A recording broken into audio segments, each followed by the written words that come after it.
My name is Jack Hitt. I'm a writer who lives in New Haven, Connecticut. And about 6 or 7 years ago, a friend of mine mentioned the Institute Library to me. I'd never heard of it. And then he gave me a thumbnail history and dragged me upstairs and showed me this time capsule from almost the very origins of American history.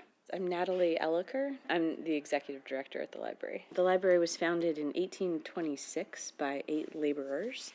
They were apprentices at the lowest level of the laborer ranks, and it was this small group of young men who wanted to pool their money together to buy books, but also simply address each other on a weekly basis. So there were a number of these sort of libraries that would form, very much part of the Ben Franklin project of self-improvement. You buy a book, I'll buy a book, we'll form a library and read each other's books and have discussions and improve ourselves. And it was really on the cutting edge of all kinds of really cool ideas for the very simple reason of Franklin's intention, right? Was that people would come together of different backgrounds and different educational levels and throw ideas at each other and come up with, sort of new cool things.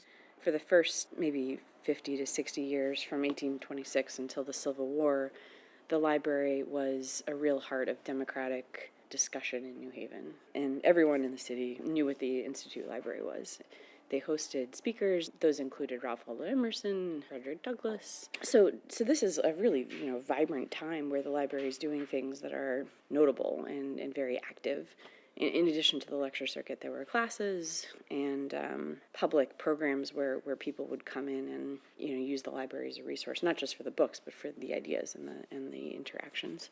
So I think the biggest contrast in the library's purpose is from that period, that initial all of this activity, where everyone in the city knows what the library is, until it moved into this space. So I think what you see during that time, it hired its first professional librarian. He decided that lectures were not really important anymore, classes were not the way that the library should be spending its time and resources. Instead, it would focus on building a good collection of books. So what we've characterized that as is a time when the library really became more inward-looking. And that was true until 2008, probably, 2011.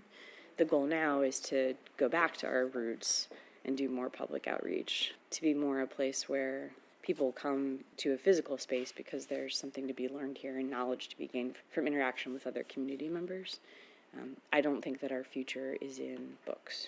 If you think about those men and then women who came to that library to read these books that they couldn't afford, it was about getting to knowledge that was kept from them. And so I think now that the library is trying to reinvent itself, we're trying to get back to that idea of what are the sort of slightly out of reach pockets of information that will draw people back to the library and back to the interest of having those kind of radical clashes of unusual experiences and ideas and people. In an age where we spend so much time in a mediated environment, right, behind a computer screen, having a space that comfortably allows you to participate in a community not of your own devising is attractive now. I mean, I think people long for it. This is where cool things can happen. And most of the time it's just a quiet little library. And then, like any good random collision, every once in a while something bing bangs and a really wonderful incandescent moment happens. And I love that about the library.